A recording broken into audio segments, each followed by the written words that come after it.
hakim dan hakim konstitusi wajib menggali, mengikuti dan memahami nilai-nilai hukum dan rasa keadilan yang hidup dalam masyarakat, menganalisa barang bukti, alat bukti. Tapi untuk memahami hubungan hukum barang bukti dengan tindak pidana, maka perlulah pisau analisa yang diantaranya juga diambil dari aspirasi rasa keadilan masyarakat, bahwa kerja kreatif itu beda dengan pengadaan barang yang secara fisik ada standar harga pokok. Kami sangat kecewa. Kami siap mempertanggungjawabkan apa yang kami laksanakan beberapa hari ini terkait Amsal Sitepu.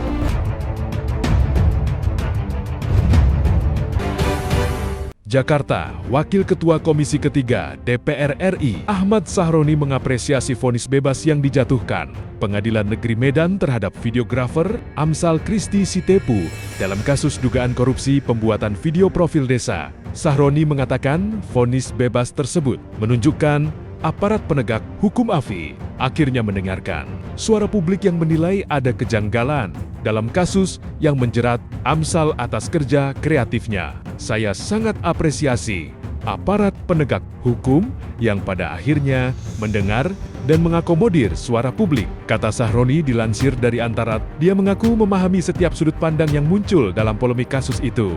Mungkin di awal tidak begitu aware menyadari mengenai seluk-beluk dunia kreatif sehingga penegakan hukum yang diterapkan tidak pas. Namun, setelah mendengar suara dan penjelasan dari pihak-pihak yang kompeten, sudut pandangnya jadi selaras. Kata dia, menurut dia, diskursus mengenai ketepatan dalam penegakan hukum perlu terus dijalankan. Dan saya harap penegak hukum di Indonesia bisa selalu membuka hati dan pikiran terhadap kritik dan suara rakyat imbuhnya. Sebelumnya, Majelis Hakim Pengadilan Tindak Pidana Korupsi pada Pengadilan Negeri Medan menjatuhkan vonis bebas terhadap Amsal Christy Sitepu karena dinilai tidak terbukti melakukan korupsi proyek pembuatan video profil desa di Kabupaten Karo, Sumatera Utara. Majelis Hakim menyatakan perbuatan Amsal Sitepu sebagaimana dakwaan Jaksa Penuntut Umum JPU, Kejaksaan Negeri, Kejari Karo, baik dakwaan primer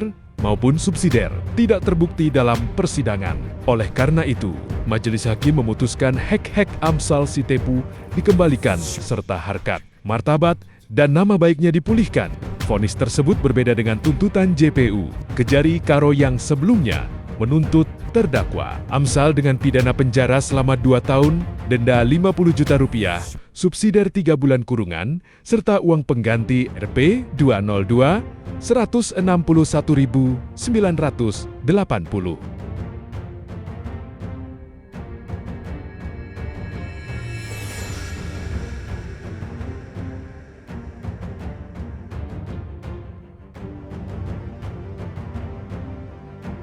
Warahmatullahi wabarakatuh.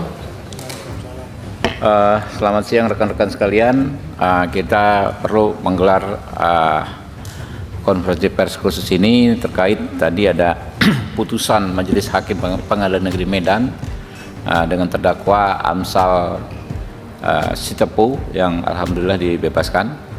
Bersama saya hadir sebelah kanan saya Pak Dede Indra Permana, Wakil Ketua Komisi 3 dari PDI Perjuangan. Sebelah kanannya lagi Ketua Kapoksi Nasdem Pak Mahfud Arifin. Sebelah kanannya Pak Andi Amar, fraksi Partai Gerindra. Kanannya lagi Kapoksi PKB Gus Abdullah, ya. Sebelah kanannya lagi Ampun Ibrahim, ya, dari Partai Demokrat. Sebelah kanan paling ujung Bu Siti Aisyah PDI Perjuangan. Sebelah kiri saya Pak Endang Agustina Partai Amanat Nasional, Pak Bimantoro Wiono Gerindra.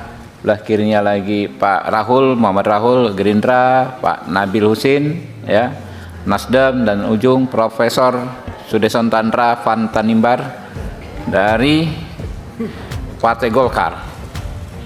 Ya teman-teman, pertama-tama kita tentu menyampaikan apresiasi setinggi-tingginya, ya, kepada Majelis Hakim Pengadilan Negeri Medan yang membebaskan saudara Amsal Sitepu beberapa jam yang lalu, ya, dalam kasus yang memang sangat menarik perhatian masyarakat, di mana Amsal Sitepu seorang videografer yang menjalankan pekerjaannya ya dituntut dengan pasal-pasal tipikor ya, dengan rasio yang tidak bisa diterima oleh masyarakat, rasio yang argumentasi yang tidak bisa diterima masyarakat ya, kerja kreatif tapi dikatakan terjadi penggelembungan harga yang berdasarkan asumsi pada pengadaan barang-barang yang biasa gitu loh. Jadi ini tentu menjadi keprihatinan para pekerja kreatif dan anak-anak muda kita semua. Nah, Komisi 3 kemarin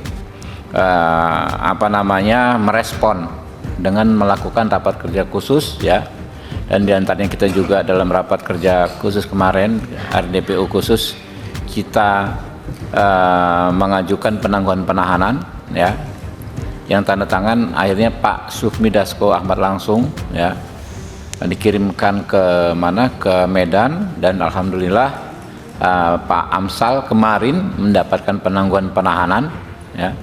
Lalu hari ini putusan bebas, dan ada saudara kita Pak Hinca Panjaitan yang memang dapilnya di sana secara khusus mengawal perkara ini. Kami menganggap majelis hakim ya telah mengimplementasikan pasal 5 Undang-Undang Kekuasaan Kehakiman yang bunyinya hakim dan hakim konstitusi wajib menggali, mengikuti dan memahami nilai-nilai hukum dan rasa keadilan yang hidup dalam masyarakat. Nah, ini memang hakim dalam mengadil perkara menganalisa barang bukti, alat bukti. Tapi untuk memahami ya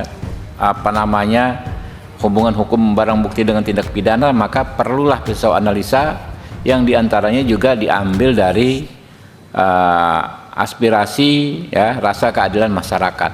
Itulah yang masyarakat sampaikan, bahwa kerja kreatif itu beda dengan pengadaan barang yang secara fisik ada standar harga pokok ya. Kerja-kerja kreatif itu ada nilai yang memang subjektif ya. Lalu sepanjang ada kesepakatan, maka muncullah kesepakatan harga tersebut.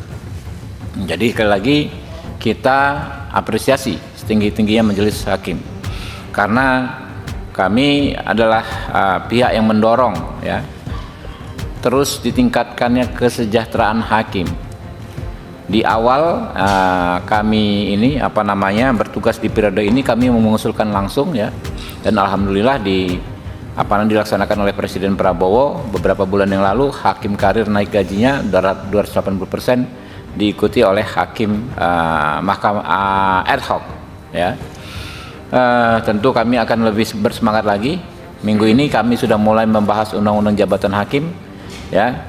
Teman-teman semua berkomitmen ya, kalau hakimnya sudah semakin berkualitas ya, semakin semangat kita untuk memperhatikan keamanan, kesejahteraan ya rekan-rekan para pengadil tersebut. Lalu teman-teman, ini yang ada menjadi fenomena ya, kami melihat adanya perlawanan mungkin saja dari aparat penegak hukum kotor yang tidak merasa nyaman dengan aktivitas kami mendengar aspirasi rakyat dan menggelar RDPU. Hari ini ada sekelompok orang yang melakukan demo di sana. Saya nggak tahu apakah digerakkan oleh Kajari Karo atau tidak ya. Tapi kita akan cek ya. Lalu ada narasi yang dibangun oleh kejaksaan di sana ya, oleh Kajari Karo ya, yang memang sesat. Di antaranya terkait penangguhan penahanan. Penangguhan penahanan itu kan permohonan dari Komisi 3 ya, permohonan loh bahasanya, yang dikabulkan oleh hakim, produk pengadilan, dikabulkan oleh pengadilan. Seharusnya ketika dikabulkan, si Amsal ini nggak kembali ke LP lagi, harusnya saat itu langsung dibebaskan. Tetapi saudara kami Pak Hinca Panjaitan harus menunggu beberapa jam, menunggu si jaksa dari Kejaksaan Negeri Karo ini datang untuk menandatangani berkas, dan mereka membuat propaganda seolah-olah kita menyalahi prosedur, padahal mereka lah yang terlalu jauh melampaui prosedur secara substantif. Kami akan panggil Kajari Karo beserta para JPU-nya besok. Berikut kami juga akan mengundang Komisi Kejaksaan untuk melakukan evaluasi terhadap yang seperti ini. Kami sangat kecewa dengan jajaran Kajari Karo yang sikapnya bertolak belakang 180 derajat dengan pimpinan kejaksaan, Pak Jaksa Agung, Pak Jampidum, Pak Jampitsus, Pak Jamwas, Pak Jamintel. Semuanya selalu memberikan respon yang sangat positif terhadap masukan dari DPR yang berdasarkan aspirasi dari rakyat. Kita ingat kasus guru yang di Jambi, kita cuma komunikasi via telepon, ya, yang Muaro Jambi itu dihentikan penyidikannya oleh Pak Jampidum. Ini luar biasa kalau di tingkatan Kejaksaan Agung, ya, pimpinan Kejaksaan Agung ini orang-orang yang sangat-sangat reformis, membuka diri terhadap kritikan masyarakat yang disampaikan melalui Komisi 3. Tetapi di bawah, ya, kita mau lihat evaluasinya seperti apa, terutama di Kejaksaan Negeri Karo. Kami sangat kecewa. Kami siap mempertanggungjawabkan apa yang kami laksanakan beberapa hari ini terkait Amsal Sitepu. Kami siap, gitu kan, ya.